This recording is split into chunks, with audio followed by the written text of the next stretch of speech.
네, 안녕하세요. 장고입니다. 네, 오늘은 적성에 대해서 얘기할 거예요. 저는 이제 대학생 후배들한테 가끔 이런 질문을 받거든요. 나는 내가 맞는 적성이 뭔지 모르겠어요. 나는 무슨 일을 해야 될지 모르겠어요. 라고 말하면 제가 꼭 해주는 말들이 있어요. 네, 그거에 대해서 한번 얘기를 해볼게요.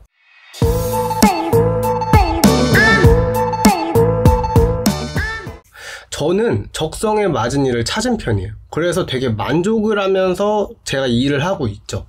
근데 그렇다고 매일 만족스럽진 않아요. 뭐 누가 그렇겠어요. 매일 누가 하루하루가 만족이 있겠어요. 아무튼 이런 식으로 적성에 대해서 한번 얘기를 해볼게요. 우선 첫 번째로 저는 적성이 뭐 중요하다는 사람도 있고 안 중요하다는 사람이 있는데 적성 되게 중요하다고 생각을 해요. 내가 재밌는 거, 내가 잘하는 거를 찾아서 그걸 하는 건 되게 중요하거든요. 왜냐면은 우리가 30살에 뭐 취업을 한다고 하고 뭐 빨라서 60살에 퇴직을 한다 하면은 30년이라는 시간을 일을 하잖아요. 뭐 뻔한 얘기지만 근데 30년을 내가 재미없는 일을 할 거냐 아니면 재밌는 일을 할 거냐, 나의 적성에 맞는 일을 할 거냐, 이거는 인생에서 큰 차이가 있을 거라고 생각을 해요.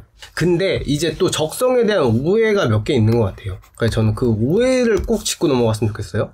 첫 번째는 내가 재밌는 일을 찾으면은 항상 가슴 뛰고 설레고 재밌을 거라는 거예요. 이거는 절대 아니라고 생각을 해요. 원래 일상은 지루한 거예요. 그리고 재미는 순간이에요. 네, 예를 들면은 마크 주커버그가 페이스북을 대학생 때 만들었잖아요. 그래서 지금 여기까지 갔겠고, 근데 그때 항상 재밌었을까요? 그러니까 마크 주커버거는 그 프로그래밍 하는 게 자기의 적성에 맞지만 그렇게 사업을 하고 어떤 성과를 이루고 성공을 이루는데 항상 재밌었겠어요? 전 절대 아니라고 생각을 하거든요. 마찬가지로 우리도 어떤 거에서 직장 생활을 하거나 자기 사업을 할 때 항상 재밌지 않아요. 그 과정이. 아예 적성에 안 맞는 사람들은 이런 게 아예 없겠죠. 근데 그렇게 많지 않다는 걸 강조하고 싶어요. 네. 그리고 두 번째는 좋아하는 취미가 직업이 되면은, 그러니까 취미가 잡이 되면은 취미가 없어진다. 그러니까 취미를 잃어버린다는 오해가 또 있는 것 같아요. 이거는 일부는 맞고 좀 일부는 틀리다고 생각하거든요. 왜냐면은 그게 제 케이스예요, 제 케이스. 그러니까 저는 처음에 코딩을 취미로 시작을 했어요. 근데 이게 하다 보니까 재밌고 뭐 벌이도 괜찮아서 직업으로 선택을 했어요. 그리고 요즘도 가끔씩 뭐 제 프로젝트, 개인적으로 혼자 하는 프로젝트를 하기도 하거든요. 근데 그럼 진짜 좋은 게 뭐냐면 장점은 내가 너무 잘해요. 그러니까 업무 시간, 하루에 8시간을 항상 이것만 하다 보니까 나의 실력이 진짜 기하급수적으로 올라가요. 근데 단점은 그렇게 취미로까지 코딩을 하고 싶진 않아요. 왜냐면은 다른 재밌는 게 너무 많아. 그리고 나 맨날 어차피 코딩 하니까. 네, 그래서 일부는 맞고 좀 틀린, 일부는 맞고 일부는 아닌 것 같고요. 분명히 장단점이 있다. 근데 저는 개인적으로 장점이 더 많다고 생각을 해요. 마지막으로 세 번째는 나에게 100% 맞는 직업이 있을 거라고, 100% 맞는 직업이 있을 거라고 생각을 하는 거죠. 그러니까 저는 그건 아니라고 생각해요. 그러니까 각 사람마다 어느 쪽에 잘하고 못하고 이런 게 있잖아요. 근데 100%는 없어요. 다 그 퍼센트의 차이인 거지. 어느 그 중간 지점에 있겠죠. 근데 예를 들면 나는 개발자가 괜찮은데 내가 그 코딩하는 건 좋은데 외국어를 보면서 개발을 해나가는 게 너무 힘들 것 같아. 그래서 포기하지 말란 얘기예요. 그러니까 다 100% 맞는 직업은 없다. 그 퍼센트의 그 정도겠지. 그 중에 나에게 제일 맞는 걸 선택을 하는 게 맞는 거죠. 그래서 적성을 찾기 위한 팁. 우선 첫 번째는 나를 탐구하는 시기는 진짜 필요한 것 같아요. 그러니까 우리는 우리가 누군지 안다고 생각을 하세요? 저는 잘 모른다고 생각을 해요. 그래서 우리가 우리를 알아가는 시간이 좀 필요해요. 왜냐면은 우리가 보통 고3 때 대학을 가잖아요. 근데 대학으로 그때 뭐래요? 전공을 선택하죠. 그럼 이 전공을 거의 직업이 가는 경우가 또 많단 말이에요. 왜냐면은 여기서 그만두고 딴 걸로 가는 건 또 비용이 너무 많이 드니까. 그러면은 우리는 실제로 고3 때 그 책상에 앉아서 나를 탐구하는 시기밖에 우리 인생에서 탐구하는 시기가 없었던 거죠. 그래서 저는 이 탐구, 나를 알아보는 시간은 되게 꼭 필요하다고 생각을 해요. 그러면은 언제까지 그 탐구를 해야 될까? 를 얘기하자면은 좀 28살 이거 좀 늦은 감이 있거든요. 근데 적어도 이전에는 나를 알아가는 시기는 끝내야 되지 않을까라고 생각을 해요. 왜냐하면은 30살에는 저는 세상에 나를 보여줘야 되는 시기라고 생각을 하거든요. 그러니까 이제 내가 어느 정도 길이 정해지고 나의 길을 이제 가야 되는 시기라고 생각을 해요.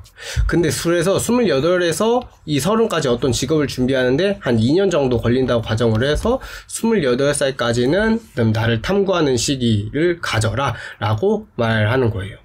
근데 왜 30살이냐? 왜 30살이냐? 그 이유는 돈이에요, 돈. 뭐, 부정하시는 분도 있겠지만, 저는 뭐, 돈이 되게 중요하다고 생각을 하거든요? 살면서. 근데, 예를 들면은, 25살의 직업을 가진 사람이 있고, 30살의 직업을 가진 사람이 있다고 쳐볼게요.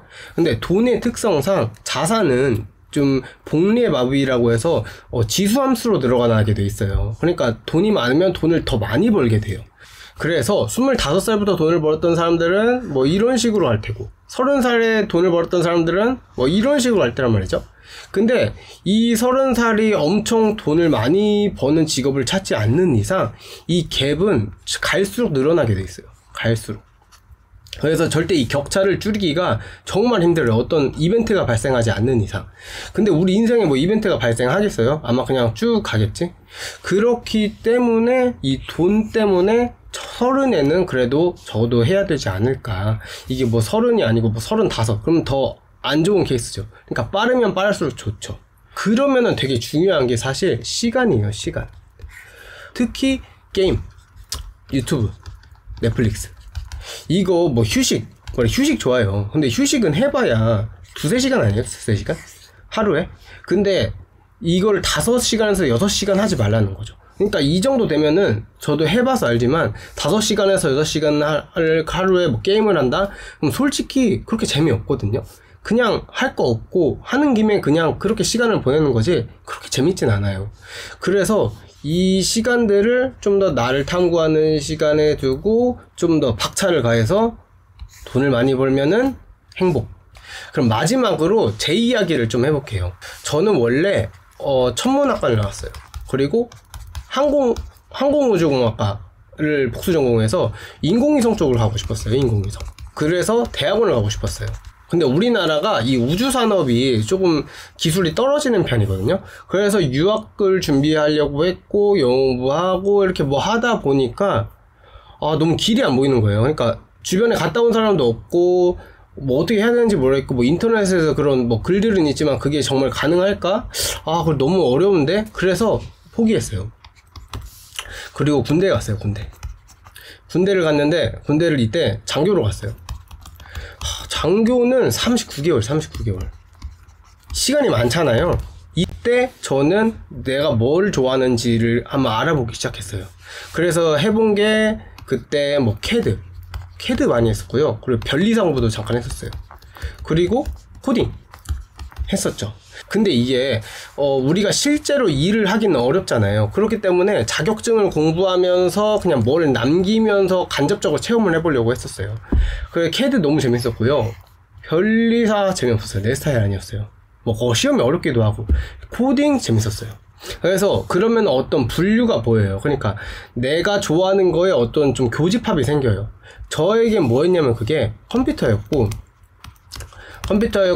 그런 어떤 로직, 엑셀, 함수 뭐 이런 로직 짜고 구현하는 게 전 정말 재밌었어요. 그래서 그 중에 가장 돈을 많이 벌 수 있는 직업을 선택해서 개발자가 된 거거든요. 마지막으로 개발자 얘기 살짝만 할게요.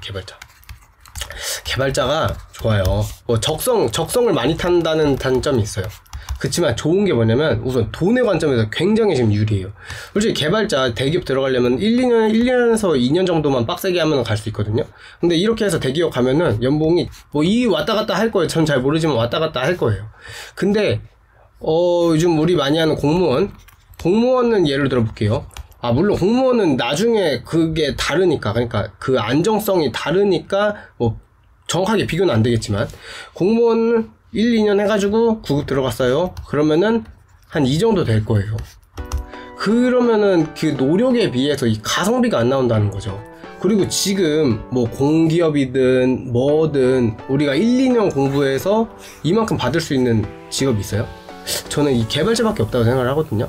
그래서 개발자가 최고.